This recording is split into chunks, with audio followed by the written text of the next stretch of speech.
Boa noite. Hoje vamos começar nossa aula de inclusão e diversidade, falando um pouco sobre o racismo. Então, dando continuidade a tudo aquilo que a gente vinha discutindo ao longo dessas semanas. O quanto que a gente falou de preconceito racial nas últimas aulas. Lembrando também do documentário que foi passado para vocês e que discutimos amplamente o mesmo, entendendo e compreendendo a importância dele e o que é que ele tem a nos acrescentar em nossa formação enquanto psicólogos. Então, eu peço para vocês irem até o portal, baixarem o slide que eu deixei lá para vocês e logo no segundo slide vai ter o link de um vídeo que eu peço para que vocês assistam, que é um resumo bem bacana de tudo que a gente vai falar aqui hoje e que é importante para dar um pontapé inicial, certo? Aí vocês vão lá no portal, vai estar lá nos conteúdos, tanto o link dessa aula quanto o slide, certo? A gente não sabe se você. Então vamos lá. Vamos falar sobre o racismo. Sim. Falar sobre o racismo às vezes é complicado porque ele gera inúmeras discussões. Mas, pensando na gente, pensando no nosso próprio processo formativo, é importante que a gente tenha um espaço para a discussão cada vez mais e cada vez mais ampliado. Devemos, juntos e continuamente, buscar compreender e dar forma a toda essa diversidade que a gente conhece. E falar de racismo é falar, sim, sobre também uma parcela importante dessa diversidade. É falar sobre a população negra do nosso país, principalmente. Mas vamos lá. Como é que a gente pode definir o que é racismo? O termo racismo, ele não vai possuir uma definição concreta e predominante. Contudo, existem alguns locais em que a gente pode tentar achar essa definição e esse conceito a termo de simplificar o termo. Então, poderíamos dizer que é teoria ou crença que estabelece uma hierarquia entre raças, entre etnias. E o que é que eu quero dizer com isso? Existe uma cor de raça hegemônica que, por acreditar que está acima de outras raças, tende a ter esse comportamento para com raças consideradas inferiores. Há também quem diga que é uma doutrina que fundamenta o direito de uma raça, vista como pura e superior, de dominar as outras. Como eu estava dizendo, existe uma raça que é hegemônica e apresenta toda essa característica de poder frente a uma outra raça. O preconceito também exagerado contra pessoas pertencentes a uma raça ou etnia diferente, geralmente considerada inferior. A gente vê que, apesar de serem definições que se constroem de formas diferentes, ambas tendem a dizer o mesmo. Uma outra definição é a atitude hostil em relação a certas categorias de indivíduos. E por ser racismo, aqui a gente se atrela a essa atitude hostil para pessoas com raças, com etnias diferentes das suas, que geralmente perpassa por uma relação de poder na qual a gente vê majoritariamente uma hegemonia branca maior frente à população negra, não só no Brasil, mas como no mundo. Já a Convenção Internacional sobre a Eliminação de Todas as Formas de Discriminação Racial, um tratado internacional de direitos humanos adotado pela Assembleia das Nações Unidas, define a discriminação racial como toda distinção, exclusão, restrição ou preferência baseada em raça, cor, descendência ou origem nacional ou étnica que tenha por objeto ou resultado anular ou restringir o reconhecimento, gozo ou exercício em um mesmo plano, em igualdade de condição, de direitos humanos e liberdades fundamentais nos campos políticos, econômico, social, cultural ou em qualquer outro campo da vida pública. É o que a gente está falando e que as outras definições já trazem também. A partir do momento em que a pessoa deixa de gozar dos direitos que são constitucionais e garantidos a ela, não apenas a nível Brasil, mas a nível mundial, com a Declaração Universal dos Direitos Humanos, ao qual a gente já estudou. Então, se ela está sofrendo por esse tipo de restrição ou exclusão unicamente por ela ter uma cor diferente, por ela pertencer a uma etnia diferente da sua, ela está sim sofrendo um processo de discriminação racial, um processo que a gente conhece também como racismo. Mas vamos lá. Como é ser o negro no Brasil? Se o racismo é um sistema de opressão, é necessário existir um oprimido e um opressor, caracterizando aí uma relação de poder. Como a gente estava falando, se a gente observa que, diante das relações de racismo, o negro tende a ser inferiorizado, tende a ser oprimido pelo opressor branco, unicamente pela sua característica, que é física, que é quem ele é, temos aí sim caracterizado situações de racismo e no Brasil isso ocorre continuamente. Neste caso, seria uma determinada etnia a se considerar superior à outra. Por isso, quando nos deparamos com o termo racismo, a primeira coisa que vem à mente é o tipo de racismo cometido à população negra. Se a gente está falando de uma relação de opressor e oprimido, historicamente nós temos esse exemplo e essa colocação de vida na qual o negro é oprimido pelo opressor branco. Mas será que existe racismo reverso? Já que a gente está falando racismos, raças, etnias, não necessariamente colocando, e sim colocando o quanto que isso acontece com os negros. Será que existe isso de forma reversa? Novamente, o racismo ele é caracterizado pela opressão de uma etnia com mais poder sobre a outra. Historicamente, hegemonicamente, nós estamos falando de uma hegemonia branca. Quando se fala em racismo reverso, parte-se da ideia de que o grupo desfavorecido está oprimindo o seu opressor. Então, diante dessa relação de poder, diríamos que aqueles que estavam sendo inferiorizados atingiriam o local ou o patamar de assumir também essa postura de oprimir o seu opressor.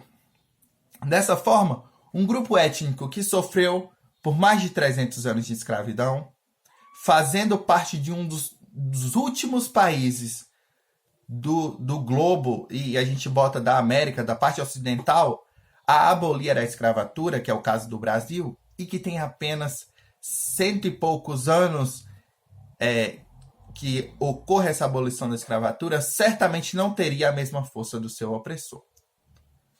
Por isso, é muito difícil a gente falar de um racismo reverso, porque para assumir esse local de opressor, precisaria de toda uma desconstrução ao qual ainda não atingimos no nível sociedade e nem acredito que seja o resultado que se queira na busca pela igualdade.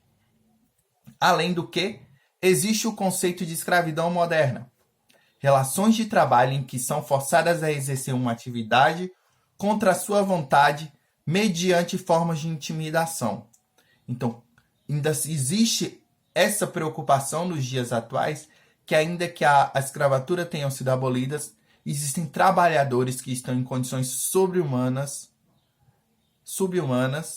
e que também precisam ter os seus direitos garantidos. É bacana a gente fazer uma distinção, por exemplo, quando a gente pensa no racismo a nível Brasil e Estados Unidos, justamente por saber que isso ocorre lá e é forte também. Mas no Brasil, o racismo ele acontece basicamente por causa do fenótipo. Então, o fato da pessoa ser de pele escura ou de pele branca vai influenciar nesse comportamento discriminatório. Ser negro no Brasil é diferente de ser negro nos Estados Unidos. No Brasil, por mais que uma pessoa tenha a fisionomia de uma população negra, lábios mais carnudos, nariz mais achatado, cabelo crespo e afins, se a cor da pele dela for branca, pelo senso comum, ela vai ser considerada branca e ela pode não vir a sofrer o processo do racismo, mesmo que os seus progenitores sejam negros. No entanto, nos Estados Unidos, o que a gente percebe é que você pode ser chamado de negro se você tiver qualquer característica que remeta à população negra, o que já não acontece necessariamente no nosso país. Então é importante a gente ver essa diferenciação também, porque são processos que ocorrem de maneiras diferentes. Lá, as características também são levadas em conta durante esse processo. Já no nosso país, unicamente e principalmente se olha a questão do fenótipo, se olha a questão da cor que ali emerge. Mas vamos lá. Existem tipos de racismo. Quando a gente fala no racismo, a gente fala de forma geral, mas existem subdivisões. Ou seja, existem formas diferentes para cada tipo de grupo ou indivíduo. Também existem diferentes variações para essa prática. Aqui vamos tentar explicar brevemente cada uma dessas questões, certo? Existe aquele racismo que é cultural. Ele defende que uma cultura seja superior à outra. Pode ser exposto por meio das crenças, músicas, religiões, idiomas, enfim, tudo que englobe a cultura de uma população. Eu acredito que é muito fácil a gente ver o racismo cultural, e se eu pedir vocês para dar exemplos, se a gente estivesse na sala presencial, com certeza vocês me dariam inúmeros exemplos disso que ocorre diariamente na vida de todos nós. Existe o racismo comunitarista, também conhecido como preconceito contemporâneo. Esse tipo de racismo acredita que a raça não é biológica, e sim vinda de uma etnia ou cultura. Existe também o racismo ecológico ou ambiental. Ele é praticado contra a natureza, ou seja, contra a Mãe Terra, que afeta toda uma comunidade e um grupo. Se as ações discriminatórias que ocorrem estão afetando necessariamente a natureza de um povo, um grupo em si, a gente fala de um racismo ecológico ou ambiental. O racismo individual, ele parte de atitudes, interesses, pensamentos pessoais e principalmente as questões dos estereótipos. Você atribui características negativas a uma determinada pessoa, a um determinado indivíduo. Existe também o racismo institucional, e é algo que a gente tem que dar uma devida atenção quando a gente fala das instituições, justamente porque se a gente está falando do racismo enquanto também uma relação de poder, onde é que mais ocorrem essas relações de poder? Nas instituições. Então, o racismo institucional ele é praticado por instituições e comprovado pelos números, dados e estatísticas. Acontece em lugares nos quais os negros estão sendo marginalizados. É no trabalho, é na educação. Um exemplo é a porcentagem de vereadores negros eleitos nas eleições, em relação aos brancos. E a gente pode ver também pela quantidade de negros que chegam até a universidade, por exemplo. Isso pode acontecer também enquanto um racismo institucional.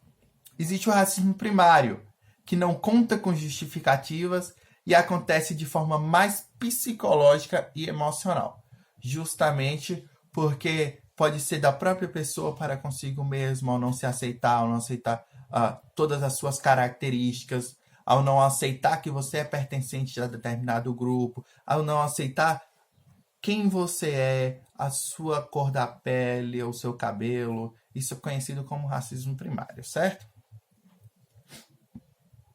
E o que é que a lei brasileira prevê para o crime de racismo? Porque sim, o racismo é um crime e isso já vem garantido desde a nossa Constituição.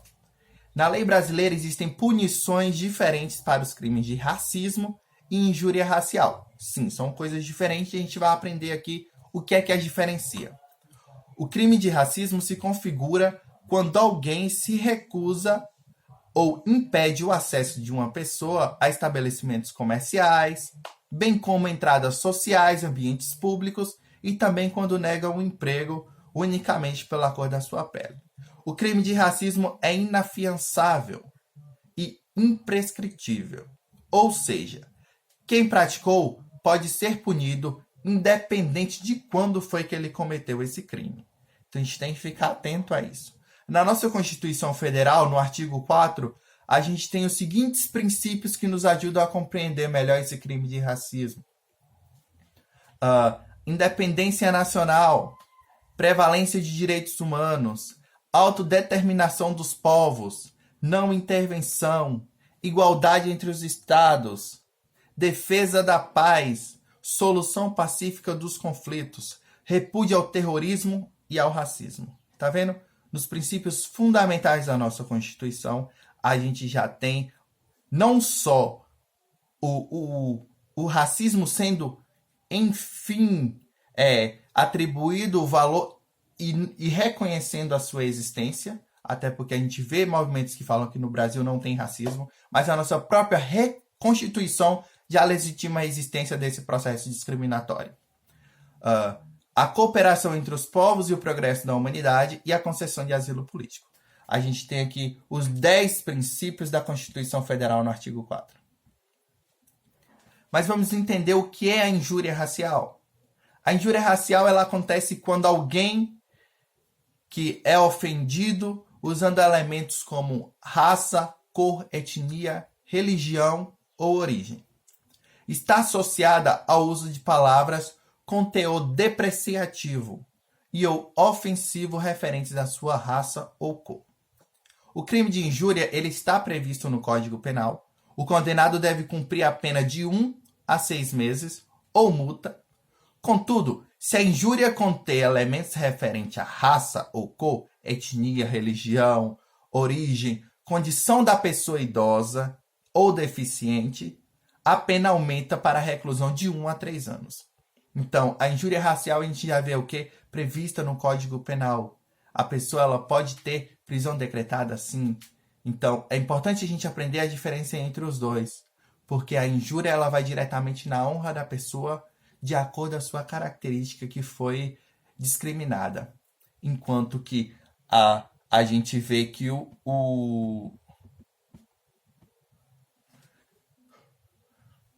a gente vê que o crime de racismo ele acontece quando a gente impede essa pessoa de ter os seus direitos garantidos, de ter acesso aos seus direitos. Certo? Mas vamos continuar lá. Como é que podemos mudar essa situação então, professor?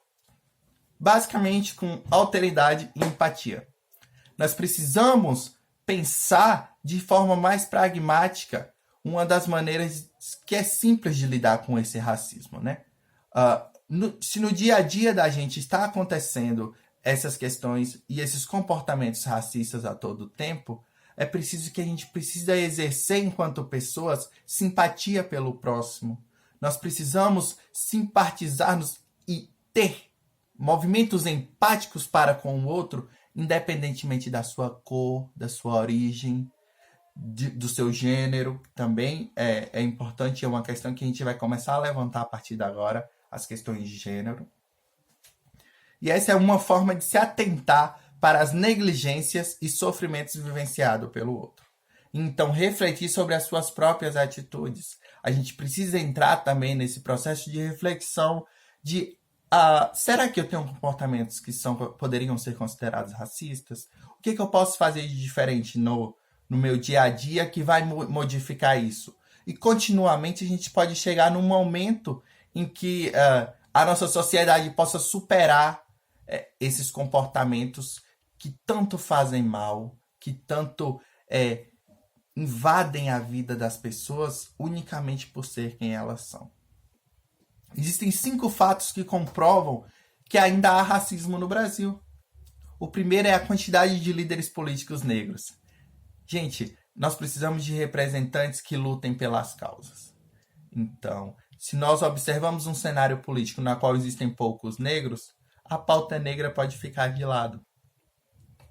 Os próprios recortes raciais do censo do IBGE, a nível senso comum, parece que as pessoas têm a dificuldade de se colocar enquanto negras e afirmar o seu espaço enquanto negras.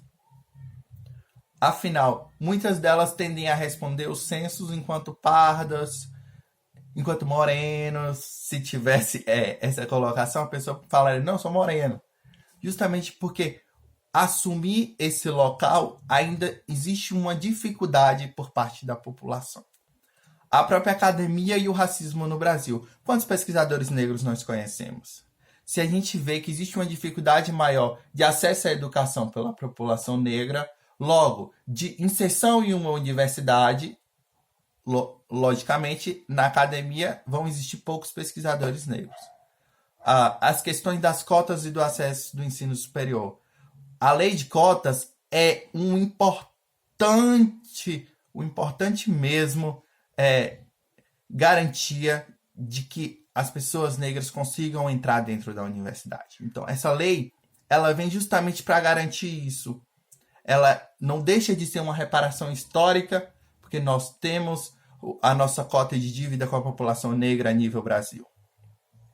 E, por último, o preconceito e a injúria racial nas redes sociais. O advento da internet, ela tem fornecido uma matéria importante para a gente compreender como as pessoas têm se comportado ao longo dos anos, pois elas utilizam das redes e do possível anonimato que elas dão para poder realizar comentários que vão denegrir. Tá vendo o uso da palavra? Existe sempre essa negativação acerca das palavras que estão relacionadas ao negro. E isso está comumente espalhado entre a gente, e é preciso a gente também reconsiderar a maneira como a gente utiliza no nosso dia a dia. Mas vamos lá, as pessoas utilizam justamente esse espaço para poder fazer aos outros maneiras de machucá-los unicamente pela sua cor da pele, ou pelo seu gênero, pela sua orientação sexual, qualquer que seja a sua característica. Eu vou falar que existem inúmeros episódios de racismo no Brasil. Vou falar aqui de um, o resto vocês podem acompanhar no slide. Mas o caso de um menino de 8 anos que foi expulso da calçada, isso mesmo, da calçada de uma loja de grife, lá em São Paulo.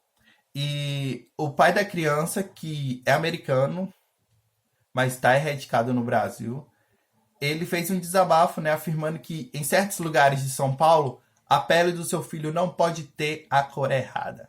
Então, unicamente por ele ser uma criança negra e estar em frente a uma loja de grife, ele foi expulso de lá. São coisas que a gente precisa começar a refletir, começar a repensar, justamente porque que lugar é esse em que as pessoas não podem caminhar? Nós vimos nos direitos humanos que a gente tem o direito a ir e vir. Por que eu não posso estar numa calçada unicamente porque eu sou negro? O que você acha que vai acontecer se eu estou em frente à sua loja? São questionamentos que nós devemos fazer. Devemos propagar as atrocidades de racismo, discriminação e preconceito de um